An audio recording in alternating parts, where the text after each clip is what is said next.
आज के press conference में आप सब लोगों का स्वागत करते हैं। और आप लोग जानते हैं कि पूरे बिहार में हम लोगों ने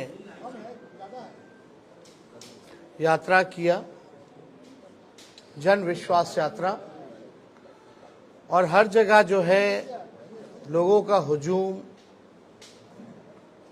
जगह जगह भर रास्ते, चाहे दिन हो, रात हो, सुबह हो, शाम हो, लोगों का आशीर्वाद, प्यार और विश्वास और ताकत लोगों ने दिया। इसके लिए हम सभी बिहार की जनता को धन्यवाद देते हैं आप लोगों के माध्यम से। और मात्र 10 दिनों के अंदर, यानी आप समझिए कि पिछले माह के 22 तारीख को ही हम लोगों ने ये तय किया था कि रैली हम लोग करेंगे, और 3 तारीख को रैली की गई। यानी केवल 10 दिनों के अंदर जन विश्वास महारैली हम लोगों ने किया। और रैली के दिन खराब मौसम के बावजूद भी लाखों लाख के तादाद में लोग जुटे। एक ऐतिहासिक और एक सफल रैली का आयोजन किया गया।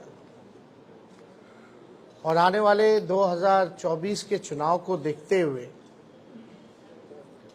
बिहार की धरती ने एक ऐतिहासिक रैली के माध्यम से पूरे देश में संदेश दिया कि हमारा जो गठबंधन है, महागठबंधन, इंडिया गठबंधन, ये मजबूत है और आने वाले समय में बिहार से हम सब लोग चौंकाने वाला रिजल्ट देंगे।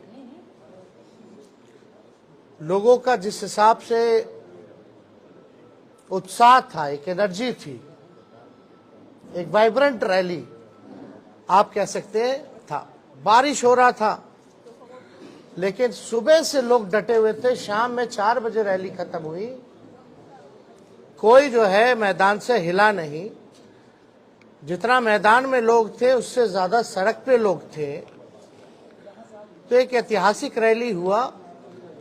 उन तमाम जनता को हम धन्यवाद देते हैं, सभी महागठबंधन के पार्टियों को, उनके नेताओं को, कार्यकर्ताओं को भी हम धन्यवाद देना चाहते हैं इस सफलता के लिए। और आने वाला जो चुनाव होगा, साफ तौर पे जो हम लोगों ने लकीर खींची है, हम लोगों ने जिस हिसाब से 5 लाख नौकरियां, बहालियां निकाली हैं, नियुक्ति पत्र लाखों में बांटने का काम किया मात्र 17 महीनों में, आरक्षण की सीमा बढ़ाई गई, नियोजित शिक्षकों को राजकीय कर्मी का दर्जा देने का निर्णय हम लोगों ने कैबिनेट से लिया। स्वयं सहायता समूह, चाहे जीविका दीदी हो, आंगनबाड़ी महिला हो, तालमी मरकज हो, विकास मित्र हो, टोला सेवक हो, आशा दीदी हो, ममता दी हो, सभी लोगों के मानदेय को बढ़ाने का निर्णय इन 17 महीनों में हम लोगों ने किया। इसके साथ साथ स्पोर्ट्स पॉलिसी के साथ साथ, आईटी पॉलिसी के साथ साथ टूरिज्म पॉलिसी भी इस 17 महीने में हम लोगों ने लाया। जो खिलाड़ी स्पोर्ट्स पॉलिसी के तहत हम लोगों का था कि भाई जो खिलाड़ी मेडल लाएंगे, बिहार का, देश का नाम रोशन करेंगे, उनको भी हम लोगों ने नौकरियां दी। और हाईएस्ट लेवल है उस नियमावली में डीएसपी के लेवल तक का नौकरी जो है लोगों को मिलेगा, जैसा वो मेडल लाएंगे। तो खेल के साथ साथ जो पढ़ने वाले लोग हैं, हम लोगों ने नौकरियां देने का काम किया। हम लोगों ने 17 महीने में लोगों के हाथ में कलम दिया। और वहीं बीजेपी के लोग केवल नफरत बांटने का काम कर रहे हैं, तलवार बांटने का काम कर रहे हैं।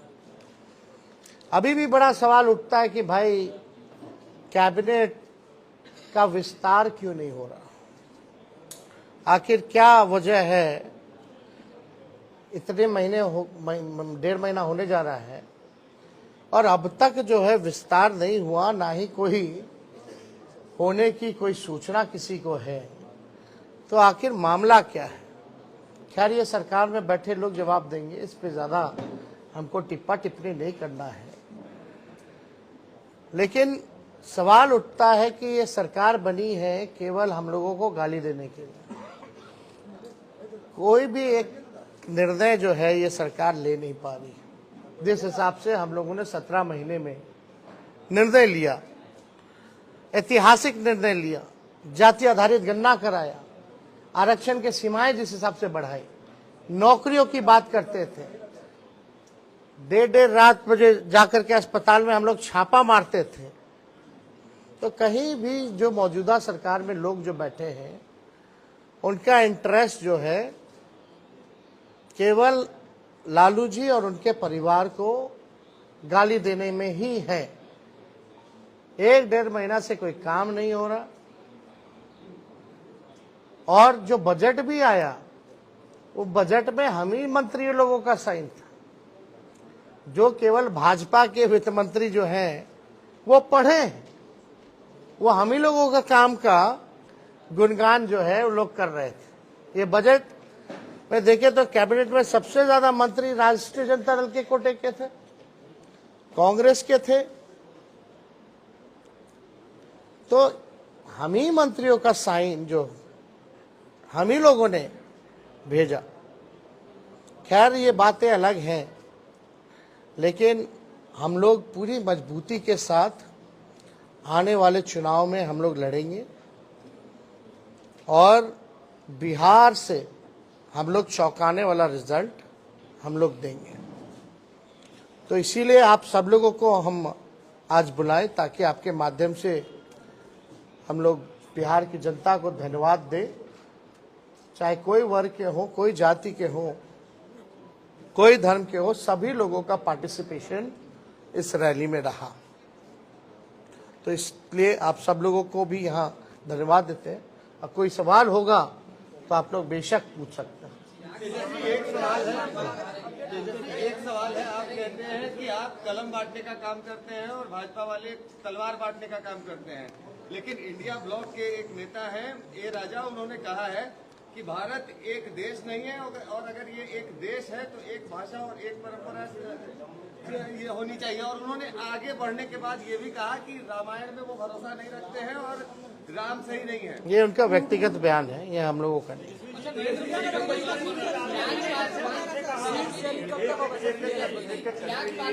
हमारा सीट शेयरिंग एनडीए से पहले हो जाएगा, अंतिम चरण में चिंता नहीं है।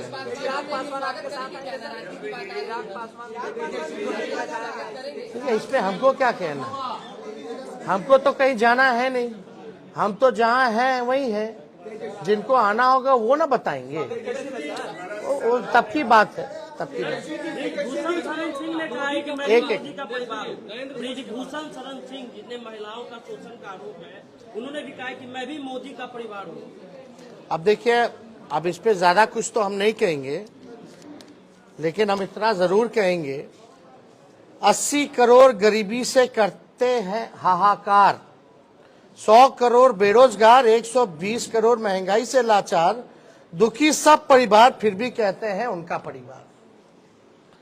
दोबारा हम पढ़ देते हैं, 80 करोड़ गरीबी से करते हाहाकार, 100 करोड़ बेरोजगार, 120 करोड़ महंगाई से लाचार, दुखी सब परिवार फिर भी कहते हैं उनका परिवार।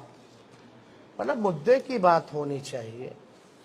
पिछले बार चौकीदार हो गए थे, अब जो है परिवार हो गए हैं। ये इससे नहीं, आपको बताना होगा कि आपने कितने रोजगार दिए, आपने कितने कारखाने दिए, आपने महंगाई कम किया कि नहीं किया, आपने पलायन रोका कि नहीं रोका, आपने क्या इंडस्ट्री निवेश बिहार के लिए क्या लाया। आपको इस मुद्दों पर जो है कितनी गरीबी आपने हटाने का काम किया, आपको इन मुद्दों पर जो है लोगों को बात करनी चाहिए।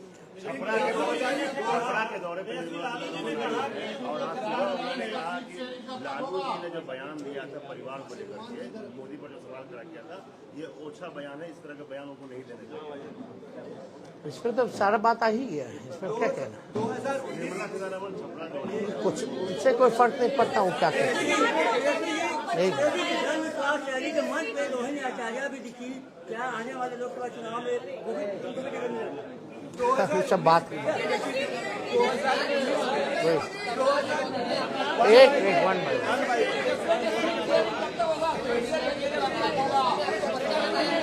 एक कोई समझ में नहीं आ रहा कौन क्या बोल रहा है। हम तो बोले भाई बातचीत चल रही है, एनडीए से पहले हम लोगों का हो जाएगा। लेकिन आप देखिएगा जो लिस्ट भाजपा का निकला, बिहार का तो किसी का नहीं निकला। तेजस्वी जी कल सुप्रीम कोर्ट कहाँ बीजेपी में बिहार में एक को टिकट बांटा, जरा नामों बताइएगा। सुप्रीम कोर्ट ने एक फैसला दिया है। अभी उन्होंने एक बयान दिया जिसमें आपको क्या है, बच्चे हैं तेजस्वी यादव। अब इसमें क्या कहें, मेरी खुद की बेटी है, हम पिता भी तो हैं। अब इस पे क्या बोलना। 2019 में चौकीदार चोर है के बाद एक कैंपेन शुरू हुआ, मैं भी चौकीदार। अब लालू जी के भाषण के बाद परिवारवाद पे फिर से एक कैंपेन शुरू हो गया, मैं मोदी का परिवार। क्या लगता है कि फिर से 2019 रिपीट होने वाला? चलिए, अब आप लोग मानते तो हैं लालू जी के बात का असर पड़ता है, बट वो अब हर जगह तेलंगाना आप वो कहें, वो उनका कहना है, लेकिन क्या हालात है इस देश के, जो वो कह रहे हैं उनका परिवार, क्या किसान के लोग लाठी से पिटा रहे हैं, क्या वो उनका परिवार नहीं है? अपने परिवार के साथ कोई इस तरह का काम करता है क्या? पिटवाने का, मिलने का समय नहीं है किसानों से। क्यों नहीं मिल रहे भाई? क्या किसान खाली कहने के लिए परिवार है? कथनी अकड़नी में तो अंतर है। जनसभा में लाखों की भीड़ हुई, लेकिन भाजपा कह रही है भीड़ से कुछ नहीं होगा, वोट चाहिए चुनाव में। वोट आप लोगों के पास नहीं है, ये बात काहेला हम लोग सबसे बड़ा पार्टी बन के आए, प्री पोल में सबसे बड़ा अलायंस बन करके आए। वो तो बेमानी नहीं होता, चंडीगढ़ जैसे तो सरकार बना लिए थे हम लोग तो 20 में।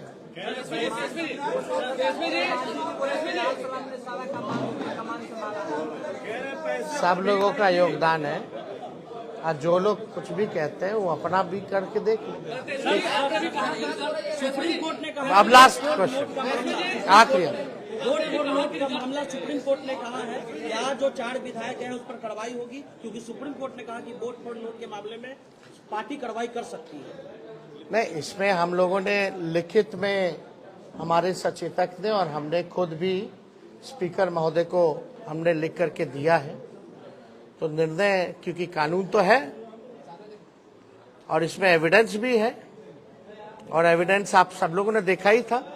कोई भी उधर का इधर आके नहीं बैठा, जो कुछ लोग थे इधर के ही उधर जाकर के बैठे हैं।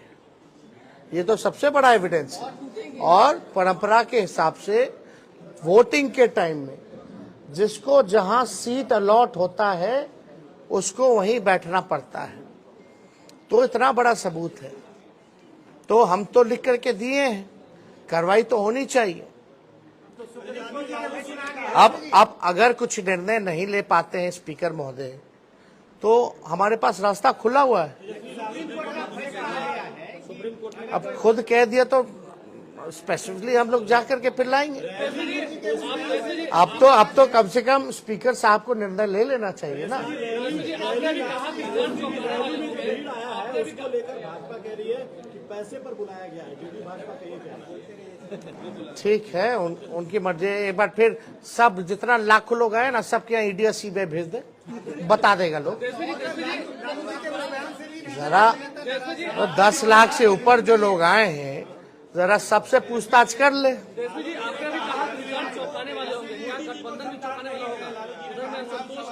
अभी आप हिंदू नहीं है, लालू जी ने ये कहा तो उस पर भी नाराज है बीजेपी के नेता। आपको एक बात समझना पड़ेगा। हाँ, पूछिए। जैसे लालू जी ने बयान दिया, हिंदू नहीं है, उनको संतान नहीं। ये बीजेपी में कैंपेन शुरू हुआ कि मैं मोदी परिवार, फिर हिंदू है कि नहीं, उसको लेकर के उन्होंने कुछ वीडियो जारी किया, कहाँ कहाँ उन्होंने पूजा और राम मंदिर। क्या लगता है 2024 में जो ये एजेंडा सेट हुआ उसमें लालू ने ही मदद किया, ये हिंदू, राम मंदिर और परिवार? कोई ये आपकी सोच है। मुद्दा साफ यहाँ खड़ा है, गरीबी, बेरोजगारी। ये क्या है? लालू जी ने एक बात नहीं की, बहुत बातें की। लेकिन एक बात तो सही है कि अभी तक सही से जवाब कहाँ कोई दे पा रहा है। इस पे हम ज्यादा टिप्पा टिप्पणी नहीं करना चाहते हैं। हम लोग भी सब परंपरा को मानने वाले लोग हैं, हम लोग भी हिंदू हैं, हम लोग भी पूजा पाठ करते हैं, हमारे घर में भी मंदिर है, सुबह शाम वहाँ आरती होती है। तो इस तरह कोई बात धार्मिक को लेकर के एजेंडा नहीं हो सकती। लेकिन हाँ, अगर हमारे भी घर में कोई किसी की मृत्यु होती है तो हम लोग बाल मुड़वाते हैं, हम लोग दाढ़ी छिलवाते हैं, हम लोग अपनी बेटी का मुंडन हम करा के आए, तो हम लोग तो फॉलो करते हैं ना। लालू जी ने तो बस यही पूछा, तुम इतना प्रचार करता है, नफरत फैलाते हैं, उकसाते हैं लोगों को, धार्मिक भेदभाव आप कराते हैं, आपस में राम और रहीम के बंदों को लड़ाते हो, तो आप क्यों नहीं मुड़वाएं? इतना बड़ा आप अगर बात करते हैं तो आप क्यों नहीं मुड़वाएं? यही तो बात थी। बहुत बहुत धन्यवाद। राम विरोधी बताए थे सम्राट चौधरी ने कहा कि लालू राम विरोधी है। अरे छोड़िए ना, पहले सर्टिफिकेट ठीक करा ले। चलिए।